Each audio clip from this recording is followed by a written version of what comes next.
We play and call it work. Hey everybody, Matthew here from MiniWarGaming.com, and welcome to this Q&A video, I guess, of our upcoming Armageddon / Necromunda campaign, which will be called Augustine's Wreckage. We're super hyped about this. We've already been filming a lot. I think we've already filmed 18 of the games so far. There's going to be a lot of games in this. And so I've been putting up some teaser videos. I've done a couple of videos showing time lapses of some of the boards that we're doing. I did a bit of an open vault, which is a behind the scenes thing for our vault members. In that video, I actually asked our vault members to give me any questions that they had for this campaign that they would want answered. And I'm going to answer those here. And this is going to be posted on YouTube and Facebook. So if you have even more questions that you want answered, leave them in the comments section below. I'm not sure if I'll be able to make a second video like this. If we have time, I definitely will. But I am planning on doing other videos leading up to the release of this new campaign. And you'll find out more about what it exactly is in this video. But those videos will be based off of the questions that you might have. So leave whatever questions or comments you have below. Make sure you listen to this one first to make sure I'm not already answering your questions. So before I go into this, what is this campaign? What is Augustine's Wreckage? It's essentially an Armageddon narrative campaign, but it doesn't use the Armageddon Campaign rules. Instead, it goes back and uses the Necromunda campaign rules. And we relied heavily on the Necromunda Community Edition. This is essentially the original Necromunda rules, but updated by the community. Not so much to change the game, but more to balance it, to fine-tune it, to clarify it. And they've done a fantastic job. You can actually go to Yak Tribe. I think it's yaktribe.org. Just do a search for Yak Tribe, Y-A-K Tribe. And they have tons of resources. There's a really good Necromunda, Gorkamorka, Mordheim community. I think Mordheim's on there too. Community that they work on adding custom scenarios and gangs and all sorts of other things. And I found that when we played we've already played an Armageddon campaign using the Armageddon campaign rules, and I found them a little lacking. They're fun for just quick, but they've got very little depth to them. I don't like the injury chart because it doesn't really give a story to your characters because it's only a few things that can happen to them when they get injured. I don't like its upgrade system and all that. It's very simple and it works well for what it is. Like you can just kind of pull it out, use it. You don't have to learn a lot of things. But I wanted something that had a lot more role-playing elements to it. And the original Necromunda had that with your gangs. But I didn't want it to just be about gangs. I love the idea that Armageddon brought in all the different factions. And so I wanted to create a new setting. This isn't trying to combine Armageddon and Necromunda for general use. It's more me creating a very specific setting for our narrative campaigns that our players play. So that's Augustine's Wreckage. And if I have time in this video, I'll tell you about the background. But essentially, in short, Augustine's station from the first Deathwatch narrative campaign, now that Leodova is gone, there was a power vacuum, there was a big fight, all the ships started firing on each other, the station was damaged, and it was forced to crash land on the planet. But not a really hard crash, because that would just explode it, but a more controlled crash. And so now it's on the planet kind of. It's not like Gorkamorka where it's just obliterated. It still has lots of parts intact, and it's a post-apocalyptic kind of thing where people are just trying to survive. But on Augustine Station, there was all sorts of races. There were orcs, there were Eldar, there was Admech, there were Tau, there were even some Tyranid specimens who now are loose, so who knows what they've come up with. There's Gene Stealer cult, there's Chaos, there's other Xenospecies, there's Imperium, but it's outside of the Imperium control, so it's not like they had like squadrons of Imperial Guard, and there were hardly any Space Marines on there, maybe ones that had gone renegade or defected or for whatever reason happened to be there, maybe Chaos ones, but very few of them.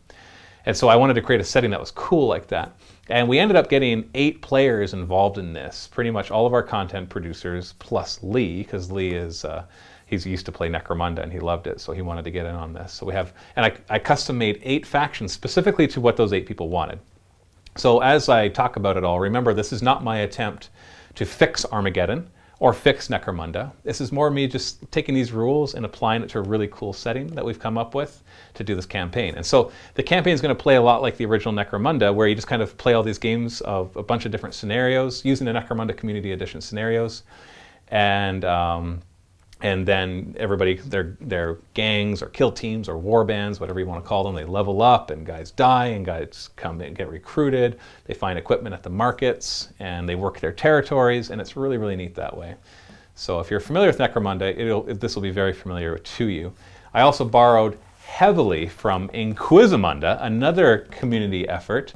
Inquizimunda, it combined Inquisitor, one of Games Workshop's old specialist games, with Necromunda. So it basically brought in all the factions from Inquisitor. This thing is incredibly complex. I know for people who are familiar with it, it might not seem that way, but it's actually quite complex. So I used this to build the factions, and that way I didn't have to worry about coming up with all the points values. So heavily used Inquizimunda. We don't need to use this book in the campaign because I've taken this and I've made the factions from it, and then we just stick to the rules of, basically we use the rules from Armageddon and the campaign system from Necromunda Community Edition with some changes because I've added in more factions, so the marketplace has changed, things like that. And there are psychic abilities and all those kind of fun things. So there's a brief rundown of what it is. It'll be starting hopefully next Thursday. When are you watching this video? And so if you're watching this video, if I get this up today is Tuesday, May 16th. So if I get this video up today, we're not talking 2 days from now, Thursday, but we're talking about, I guess it would be May 25th is the planned release date of the first one. And we are planning on doing a special giveaway for it because we'll be probably putting out, my goal is to put out 3 games per week. Sometimes there might be more, sometimes there might be less. If we're playing like special missions that take longer, like free-for-alls and things like that, then there will be less. But for the most part, the games are quick. They're like half-an-hour battle reports. So we'll put out probably on average 3 a week. Our first week, we're going to put them all out for free, though, because we want you to get a good taste of it. Because watching just one of them doesn't really give you a good taste, because some of the games can be over like that, and other ones can be much more protracted. And so with the first week, everything will be for free, and then every other week, 1 game will be for free, and then the other 2 or 3 or 1 will be in the MiniWarGaming Vault. But we're going to be having a special giveaway for the first week that if you sign up for the Vault using the special link, you get a free 7-day trial, that you actually get access to the entire campaign for free, even if you cancel your Vault membership. But much like we've done other giveaways, but this one's specifically towards this campaign, Augustine's Wreckage. So more on that later on. So I'm going to answer the questions that people asked in that Vault video, and like I said, you can leave your questions and comments in the description or in the comment section below. Brain Slosh, Matthew, are you playing in the league? Yes, I am. I'm very excited to actually create a campaign where I get to be a player and not a GM. This thing is GM-less. There is no GM driving this. There is a story-ish, but it's more the story, the narrative that we create. I've worked really hard to create the setting, and then we're just kind of open world it, where it's not so much about a story arc, it's more about the story of our teams. And I can tell you right now, having played already a few games, that I'm playing Genestealer Cult, that there's already a cool story that's developed for mine, and I'm so excited about that. Airman Weirsbicky. Super excited to see this. Will you have narrative videos separate of the battle reports to cut down on video length like the old campaigns, or will you have them in the beginning like in Return to Fayoum? We're not going to have storytime videos at all. So this is not about having a GM narrative story. It's like playing when we played Gorka Morka. We didn't have story elements to it. It's more, like I said, the story of your warband. So it's more open world than that. And how long do you think this campaign will go for? Right now we've scheduled a few more days of filming of it, which means if all goes well, I would say that we'll be up to 36 games, so that's like 12 weeks. So it's going to go for pretty long. I might even decide to put it out twice a week, so it kind of goes out faster. Or it might just be a longer running one. We want it long enough. With 8 players, you need to play enough games. Sorry, I'm buzzing. You have to play enough games to give everybody a chance to level up their stuff and to actually build a story. If you only end up playing like 6 games, then you don't really get very far. You have to play enough to let your guys level up and to get enough money to buy more guys and to do all sorts of cool stuff. And so I want to play it long enough. We don't have a set amount though, but I would say that minimum we're looking at, like we're at 18 games already. We film 6 a day. We basically set up 2 studios, and then we have 4 people play in those 2 studios and change up who's playing who and try to film 6 battle reports in one day. And so we've already done that 3 times, and so that's 18 videos or 18 games. And we've got at least 3 more of those scheduled.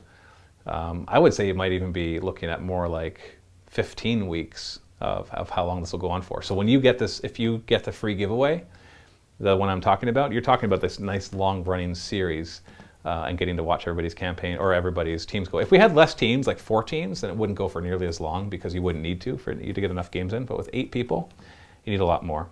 Will you all fight for 15 Prometheum caches, or will it end early like the last series? Well, we're not using this, the Shadow War Armageddon campaign system, so it's not going to be about how big our gang gets. I think in Necromunda it talks about a certain gang rating that if you get to it, you retire your gang.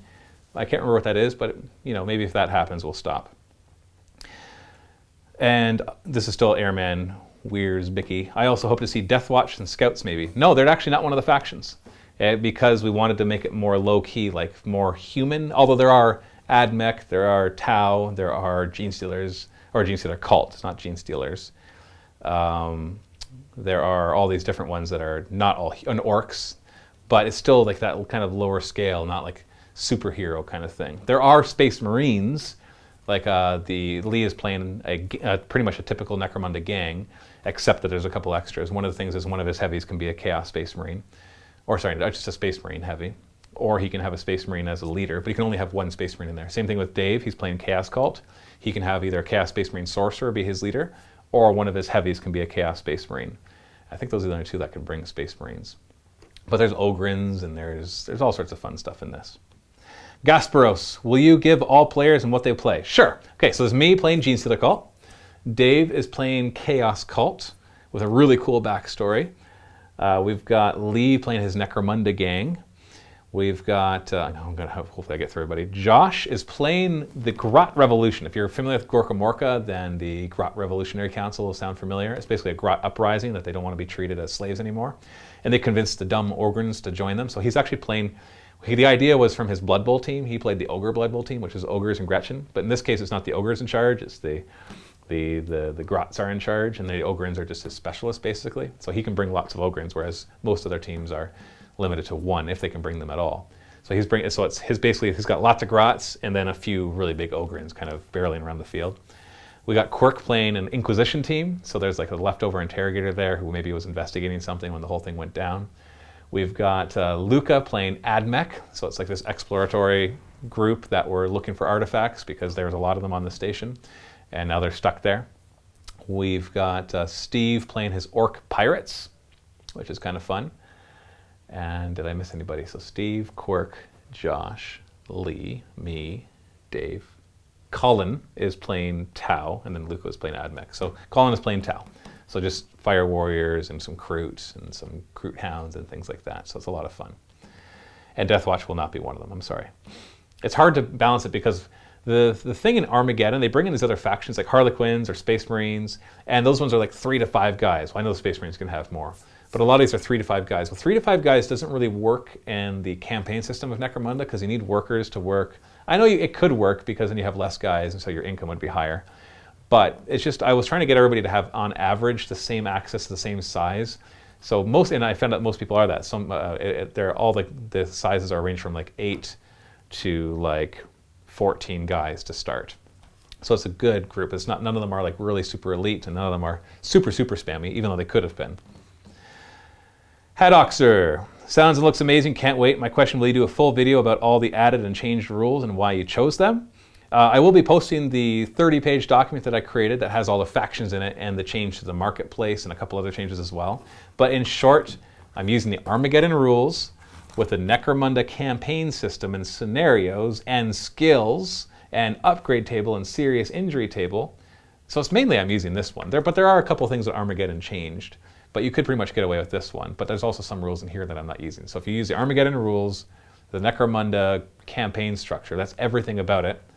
And the Inquisimunda psychic stuff, and all their factions, but I've already built those factions put together. And then a tiny bit of added stuff as well, then you've pretty much got it. And that sounds like a lot, but if you're familiar with Necromunda and you look at how we're going to play it, it's going to be very obvious what we're doing. Siegfried, when is this going to kick off? I already mentioned. We are going to start a campaign at my local gaming club, and I'm really interested to see what rules you came up with for narrative side of the campaign. Yeah, we're still using the table that you roll on to choose your mission. I have a mechanism more for the battle reports, like whatever missions don't get chosen, they get the little ticks put on them. You guys won't see this. This all happens behind the scene.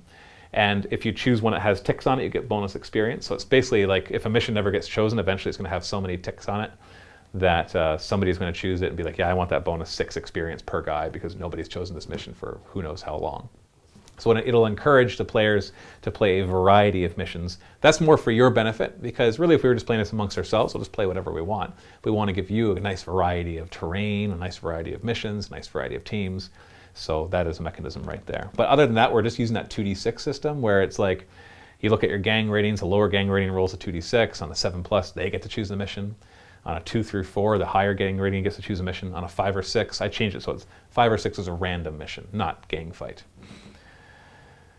Orc Newbie 2046, will you be releasing a MiniWarGaming version of the Necromunda rules? Definitely not. I did not have to reinvent the rules at all. The rules are solid. It's the campaign system of Armageddon that wasn't. And the Necromunda's campaign system is wonderful if you're playing just with gangs and some of the supplemental stuff that they added.